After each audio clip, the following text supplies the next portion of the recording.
you doing, guys? It's another video. Thank you so much for liking all my videos. Thank you so much for subscribing. Thank you so much for commenting. Thank you so much for your amazing comments. Oh my, what can I do without you?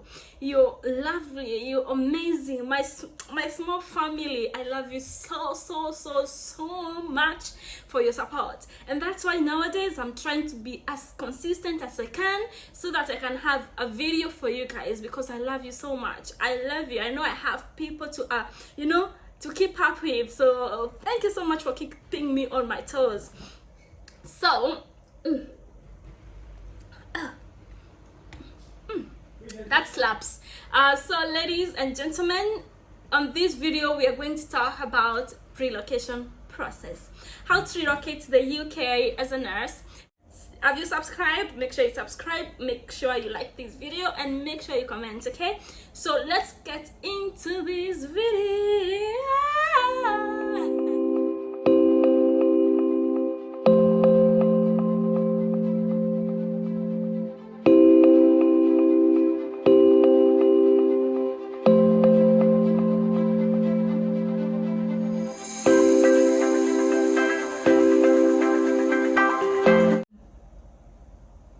So for me, I'm going to divide this process into stages, because I feel we have plenty of stages to this process.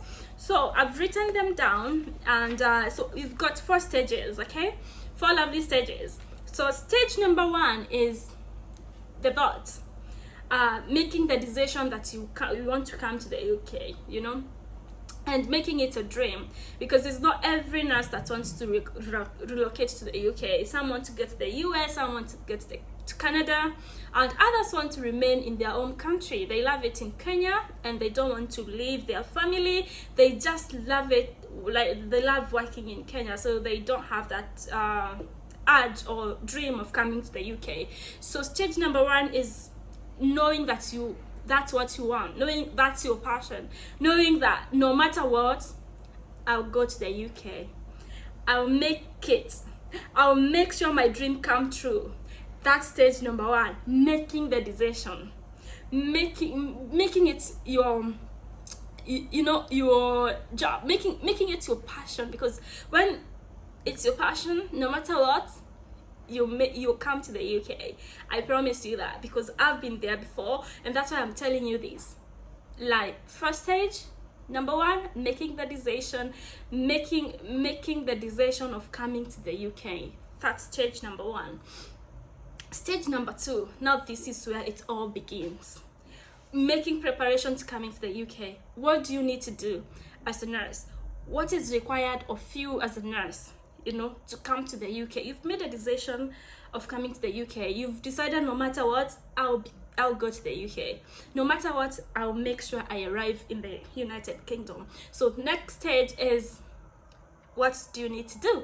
And this is what I'm going to tell you. You need to do these exams. And the first exam you really need to pass. This is a giant exam.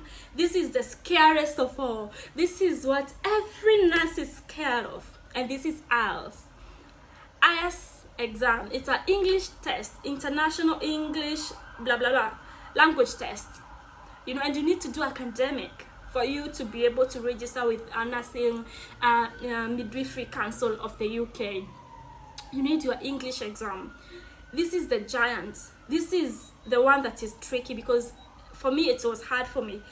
People manage to do it once and pass. Other people can do twice and pass. Other people like me did once, twice, and that time I passed. I never gave up.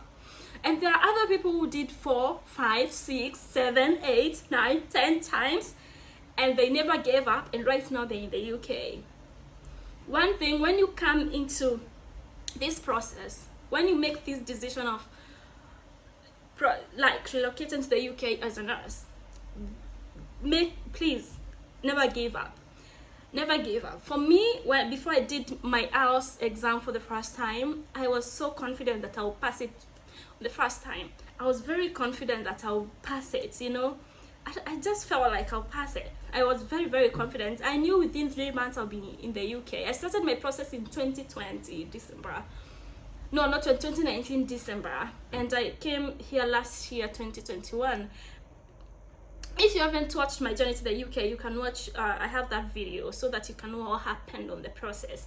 But for the IELTS exam, I took it 3 times, and this is what I tell my friends, I tell people who come to my Instagram: never give up, never ever give up, never give up. Maybe the time that you're going to give up, that's the next time that maybe you pass the exam. And you passing the exam, you failing the exam doesn't mean that you're not intelligent, or you know, let me tell you, English exam, it's just small thing, it's just tricky. But I'm not here to discourage you. You can pass it one go, you can pass it second time. Even if you fail, don't be discouraged, never give up. You know, just remember what's the end goal. Just remember the decision that you made, that you're coming to the UK. That's why I said passion, because if it's your passion, you'll never give up. I remember British Council has my money, by the way. I need to go to get my money because I booked exams in advance. I had made the decision that I'm not going to rest until I pass IELTS exam. Please make that decision as well. You know, make it, because I know at the end you'll be so happy. When I received that I've passed my IELTS, I was the happiest girl in the entire world, and I was 5 months pregnant. Yes, guys, never give up.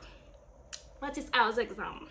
And we have now CBT exam. When you pass your IELTS, you can do CBT even before IELTS, but it's advisable for you to do IELTS because IELTS is the most trickiest exam than CBT. CBT is nothing. Nothing doesn't change. When you just practice and read, don't assume that you just pass CBT. Just make sure you revise, and then do the exam. It's not so hard because you're a nurse. Before you do your CBT, what do you need to do? You need to create an account with NMC, that is Nursing and Midwifery Council of the UK. Just type NMC, create your account there, upload your documents, and then there are a fee you are supposed to pay for NMC evaluation, for them to evaluate your documents. And then you take a document to Nursing Council. You might need your medical exit letter, you might need the reference from where you're working, you will need your current nursing license from Nursing NCK, you need a verification document that you'll be provided in the NMC, and you need money, 12,000 Kenyan shillings in your M-Pesa. Make sure it's in M-Pesa because they use Lipa na M-Pesa. Okay, so that's another thing. After they verify your document, then you'll be able to book your exams through they will send you link or an email to create an account with Pearson VUE, and then book your exam through there. And then after booking your exam CBT, you pass your exam. Wow, congratulations, because now at this stage you've passed your IELTS, you've passed your CBT.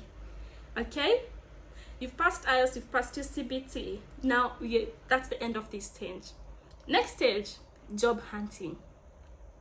For me, to be honest, I felt like after passing CBT, IELTS, like I should get job just like that. You know, I send CV just to one person. No, I've passed CBT, I've passed IELTS, boom, they give me a job. No, let me tell you, job hunting is another stage on its own, and it's stressful, especially when you've gone through IELTS.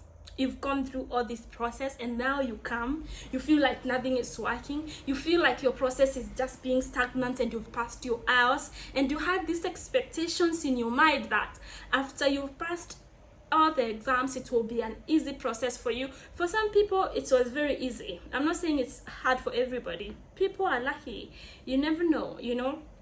But for other people, it's very difficult, especially right now that Kenya is not some agencies are not recruiting direct from Kenya. It's a bit difficult from a lot of nurses, and it's quite disappointing after you've done IELTS, after you've done CBT, after, you know, and all this process, it involves money. It's not free, because for IELTS you have to pay, I think right now is like 30,000 for IELTS exam. but for the NMC evaluation, you have to pay around 20 something thousand. For NCK verification, you have to pay 12k, you know. For CBT, you have to pay like 13,000. And remember, if you fail IELTS, if you fail IELTS exam, you know, you have to pay it again for you to get the required BAT. And the required BAT, it's 7. You have to score 7. And this IELTS, just to mention, is divided into 4. It's divided into listening, it's divided into reading, it's divided into writing, and it's also divided into speaking, you know. So you have speaking, listening, and for this 4 section, you have to have, I don't know if the NMC has already changed it, but it's 7, 6.5 in writing, 7 in reading, 7 in listening, 7 in speaking, 6.5 in writing. But this is changing soon, or maybe it has changed. I'll check, I'll do a research and then put it there if these scores have changed. But make sure you revise, for you don't know what is there, so it's good to know what to expect when it comes to IELTS. Anyway, back to our stage of looking for jobs. Yeah, so at the moment, what people are doing is you apply jobs directly to the hospital, to the NHS. If you're looking for NHS, directly to the hospitals, or you can apply through the government, which I've had is quite a long process. But if you apply in direct to the hospitals, you go to I will leave the link down below. It's called Tracks. You search for jobs. There are international nurses jobs or overseas nurses jobs, and then you can apply there. Or if you see there is a certain hospital that is advertising, you just cram the name, go research the hospital, and then apply directly to the hospital. That has helped. You search for the jobs on Tracks, then go, if you see a hospital, go direct to the hospital's link, website, and then apply directly to the hospital. And then don't give up, apply as many as you can. A lot of my friends gave up, they were almost giving up, but I reassured them and told them, apply as many as you can, because you can't apply 30 and, like, you know. And they were able, because after applying a lot, at least you get 2 or more, 2, 3, 1 coming back to you, you know. Yeah, so that's another stage on its own. Job hunting is not easy. It's not easy at all, emotionally, mentally, you know. It's not at all. I understand that, but not giving up. When you made the decision of starting the process, we didn't create a room of giving up. You can feel like you're at the edge of giving up, but never give up. That's what I can say. Next stage is you've passed your interview, you've gotten a job, you've passed your interview, and now you're waiting to fly. When you get so this is what I experienced. After passing my interview, getting the job offer letter, I felt like, oh my god, I wish I can travel tomorrow. You know, you're waiting for your certificate of sponsorship. This is the certificate that sponsors you, and that enables you to apply for the visa. And it's a waiting process. I would say the last process is a waiting process, because you have to wait for this the certificate of sponsorship. You know, you have to wait for your flight, you have to wait for the visa, and you feel like, oh my god, I hope this is real. Oh my god, I hope this is going to happen. Oh my god, I hope nothing happens to my visa. Oh my god, I hope this is real. Oh my god, you know, I know this. Oh my god, oh my god, oh my god. Ends when you arrive to the UK. Yeah, so guys, those are my 4 stages of the relocation process, and I hope this video will help you. I hope this video will help 1 or 2 people out there. Just remember, not giving up in this process. Just have realistic expectation. Don't expect to finish the process very quickly, like 3 months. Within 3 months you'll be in the UK, you know. Just give yourself some time, you know. Some people are able to relocate within that time because they have money. They'll pass out with none. Once they'll pass CBT very quickly, you know, they'll get a job very quickly. But just to be just an advice, don't have realistic expectations. Just give yourself some allowance in case of something happens, in case you fail your IELTS. I'm not wishing you bad luck, no. I'm just trying to be in case of that, and in case you don't have money, because money is another thing. you need money for this process. You need money for this process, especially right now that agents are not recruiting direct from Kenya. Most of the people I've had, they are paying for the visa and they're paying for the flights for the flight, and then the hospital, they reimburse them, so you get your money back even though you pay for your visa and you pay for your flights, and they will give you free accommodation, which is good. So yeah, you pay but you get your money back. I just would like to say I wish you all the very best. I wish you best of luck. Please never give up, because for me, I like it. I like working here as a nurse. I like it. This is my opinion and I love it. I love working here like a nurse in this country.